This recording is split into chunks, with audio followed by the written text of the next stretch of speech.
So it all started with one of these free giveaway drink coasters and one crazy idea.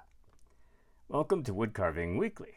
Today I'm going to show you my DIY low-cost power sharpening and honing system that I've been testing for more than a year. And I know there are lots of other DIY sharpening gizmos and lots of expensive power sharpening machines on the market as well. And what I'm going to show you today, I've never seen anyone using this approach before, and I bet you haven't either.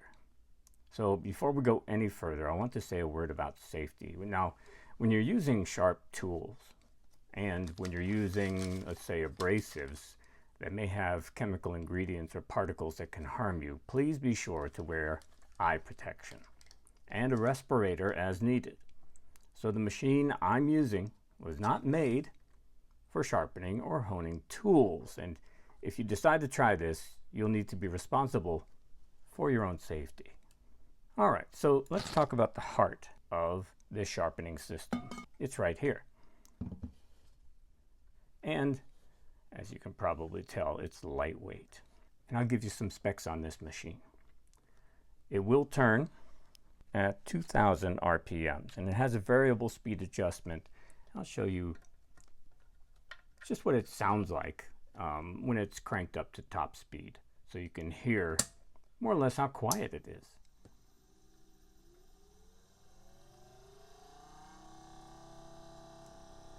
And there you go. That's the top speed, 2,000 RPMs. It also has a turntable that spins in two different directions, which is great when you're hitting both sides of a knife blade. Now it has a brushless motor inside here, which is great for reliability. There are no brushes to wear out or be removed or replaced. And as I said, it's quiet. It also is pretty stable. It has these silicone feet on the bottom for non-slip. And the base is 6 inches by 5 1/4. This box is about 3 inches high. And then you add in some additional height from the feet. It weighs 4 pounds, so it's very light, very portable. And this machine cost me, well, it was listed for $37. I got it on sale for $34. I checked the price online today. It was listed at $32.99, so basically 33 bucks right now. And I will have a link for you in the description to show you where you can get this. It comes in different colors. It comes in the orange and I think blue and green. And I'll tell you what it is. This is a miniature pottery wheel. Yeah. So I had some concerns before I bought this because I did read some customer reviews online, and some of the pottery customers were complaining about low torque. When they were making clay pots and they were pushing down, they said that it didn't have enough torque, that the wheel would sometimes stop the turntable. And I also thought about durability. So when I got this, first thing I did was some load testing. I took a gallon jug of water, half full, about 4 pounds, put it on the turntable, cranked it on, no problem. Then I filled the jug all the way. It was 8 pounds, put that on here. Again, not a problem. Then I took an old antique iron that weighs 10 pounds and I put it on the turntable, switched it on, not a problem. And then finally I found a bag of coins that weighed 13 pounds, put that on the turntable, turned it on. Yeah, still working fine. The torque was plenty for sharpening and honing. I don't know that I'll ever need more than 13 pounds, and I really didn't find what the limit was. I can just tell you that after the 13-pound test, I stopped. So I bought this machine in August of 2023, so more than a year ago. And I've been testing it ever since. And testing various components that I could use with it, and here's what I've learned. So I started out, like I said, with one of these leather giveaway drink coasters. And I took some spray adhesive. I'll show that to you so you can get a look here. This is Loctite spray adhesive. What's important about this, it says Repositionable right here. And this one is called Light It's called 100 Light, and you can see it's got like 1 arrow out of 3. General Performance Lightweight Bonding. So I took that spray adhesive, I sprayed it on the smooth side of that leather and stuck it on the turntable, and it worked. I did put compound on it, of course. And after adding compound, stuck it on the turntable, it worked really well. So I went ahead and honed every tool in my toolbox. Yeah, I was very happy with it. And then I thought, what if I want to sharpen a dull tool? So I had some laminated cardboard sitting around, this stuff right here, and I had some sandpaper, and I said, well, let's just try that. I glued some sandpaper to the cardboard, glued that down, and again, it worked really well. I was able to use the sandpaper, different discs and different grits. I marked the grits on the back to reprofile a tool and sharpen. So I was really happy with that. And then I thought to myself, well, now I need a way to store these discs when I'm not using them. And the answer was waxed paper. You just slap it on the back and you're good for storage. You can remove it easily when you're switching out discs. So then I thought, what if, a lot of what ifs, right? What if I want to kick it up a notch and create something more effective than sandpaper and cardboard? So I went out and bought a package of acrylic discs. And I'll show you, I bought a package of 10 of them. These are 4-inch acrylic discs. And I decided that these would be a really good replacement instead of cardboard. Now these discs, I bought a package, like I said, of 10. It cost $12.99. They're about 4 inches across and 3 millimeters, about 1/8 of an inch thick.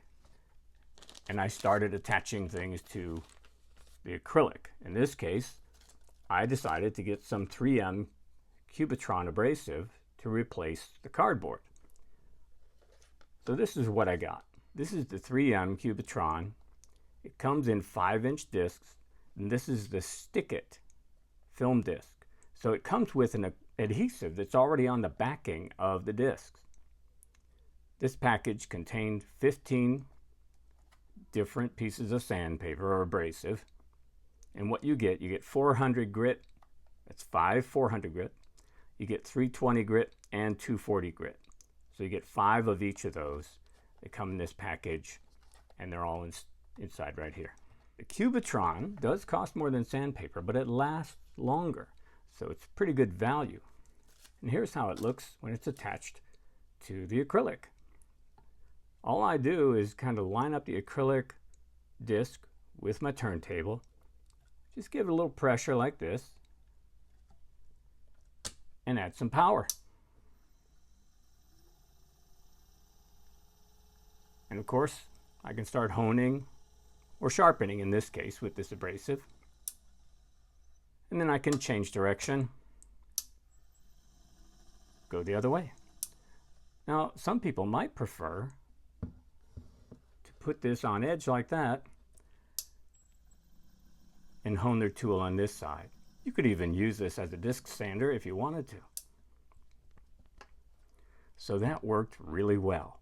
So now I've got a machine that can hone and sharpen tools.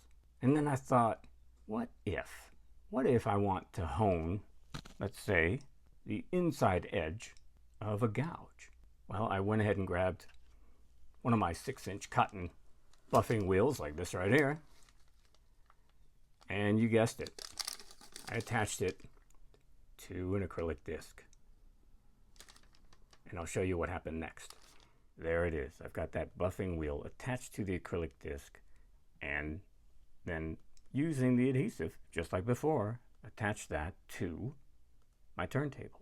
I do have this sitting on top of a little box, so I have clearance for this 6-inch buffing wheel, right? This is a 4-inch turntable, but the buffing wheel is 6 inches, so I needed to give it some clearance. And I simply change directions here. That was spinning away from me, and some people prefer spinning away.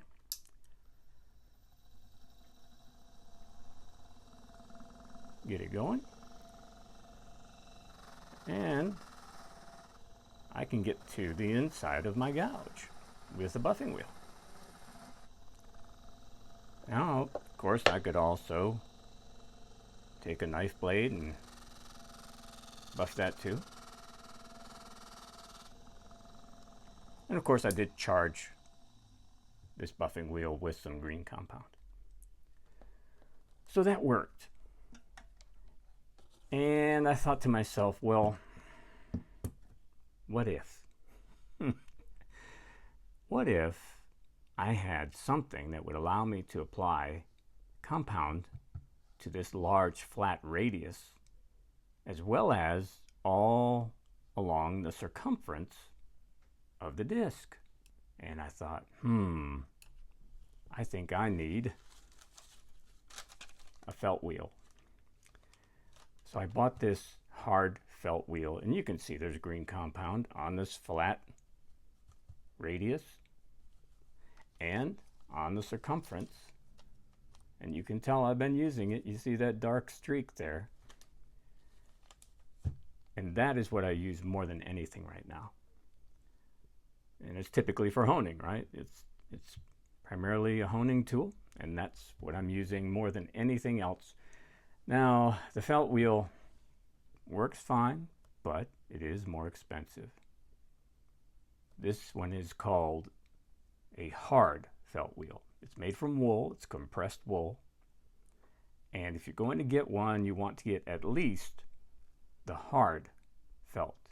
Now, there are harder versions. There's rock hard and flint hard, which are even more hard than this. You don't want to use soft felt when you're trying to hone your tools. This particular felt wheel cost me $21.99. I got it from a place called Line 10 Tools. It is a 6-inch wheel with a 1-inch thickness, which is great because I can use this surface, or I can flip it up on edge and use the circumference.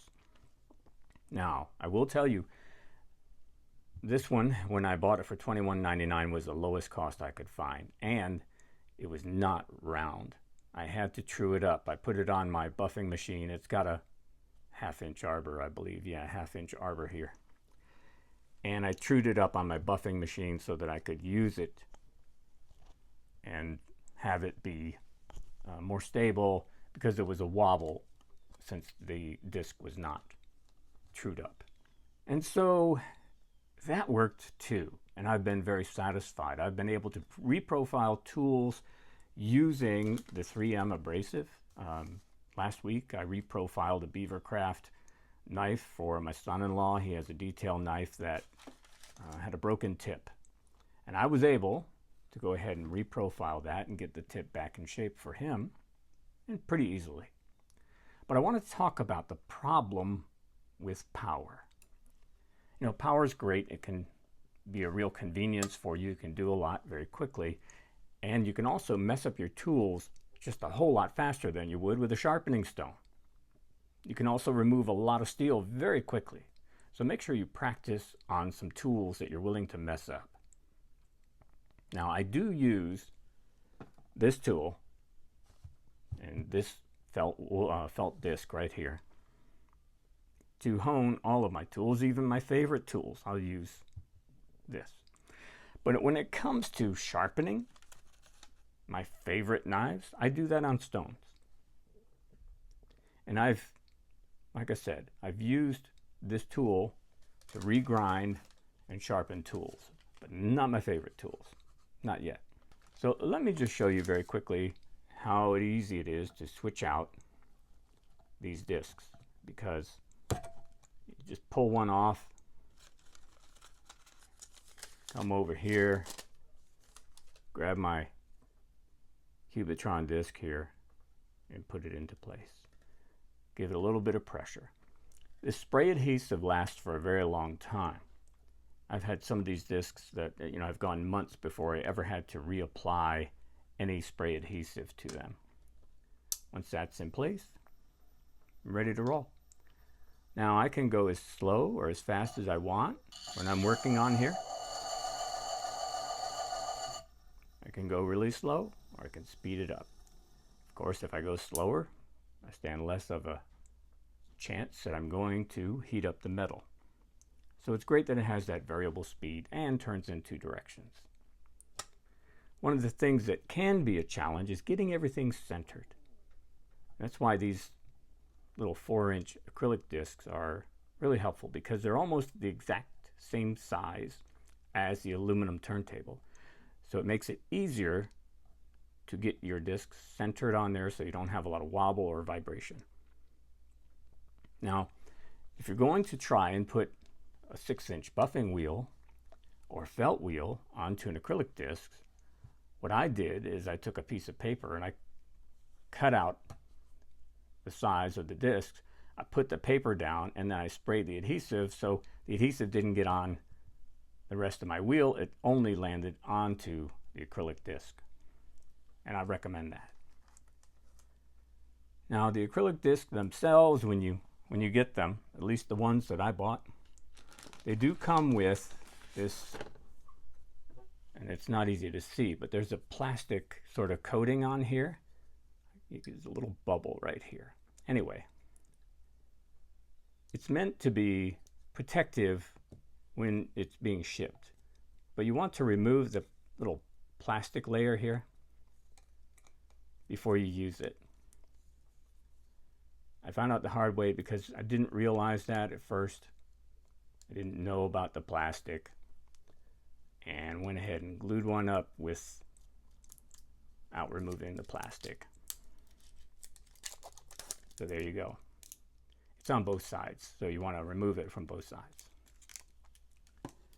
Some of the other tips that I can provide for you, the felt discs, like I said, they need to be hard. Rock hard, flint hard, or just hard should work for you. The harder they are, the more expensive they are. So the rock hard is more expensive than the hard, and the flint hard, I believe, is the most expensive. Now, there are other options too. For example, online you can purchase MDF wheels or discs, and just regular wooden discs.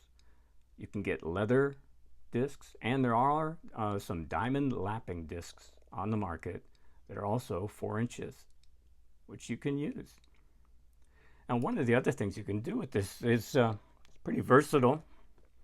Let's say you were at a carving show and you wanted to display one of your carvings. You could put your carving on top of the turntable, put it on a low speed,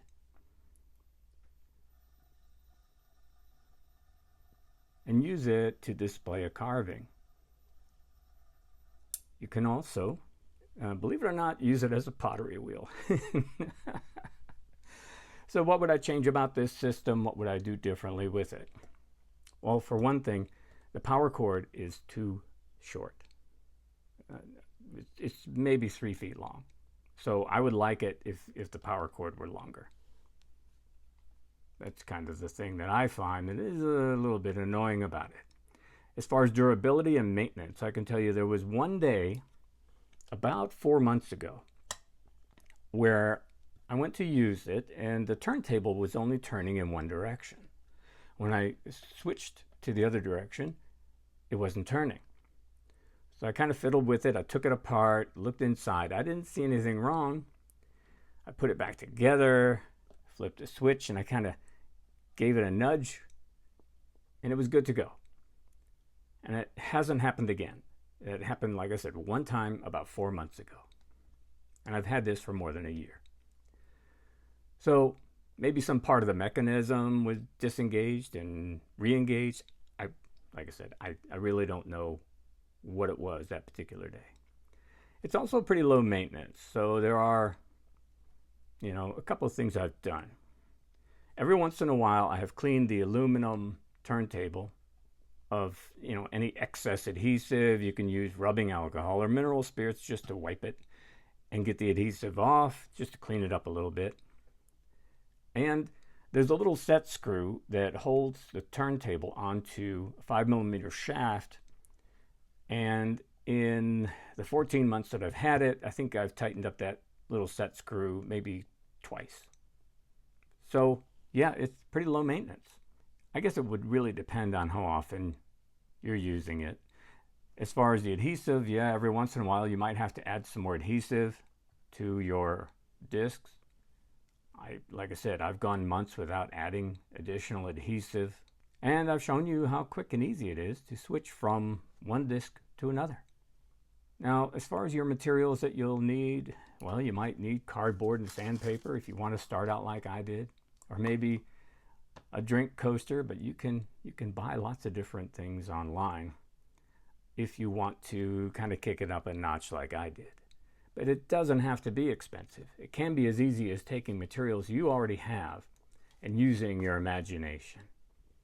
Now, some waxed paper is also very helpful because it's just a fantastic way to store these discs and then be able to use them again very quickly and easily. So, what are your thoughts? Use the comment section down below and tell me what you think about this portable, lightweight, quiet, easy to use sharpening and honing system. Something you might be interested in. And if you do have any questions for me, leave your questions in the comment section. I may not be available right away, folks. I have to tell you, there's a hurricane kind of headed our way. I'm going to have to be working. But I will get back to you if you leave a comment or a question. Now, I also want to take a minute to say there is a group that's been started up on Facebook for victims of Hurricane Helene. It's called Carvers for a Cause. And I'm going to put a link in the description below this video so you can see where to get to that group and how to join. If you're interested, you can support folks who've been just traumatized by some of the damage from Hurricane Helene. I encourage you to do that. Well, folks, I want to thank you for being with me today.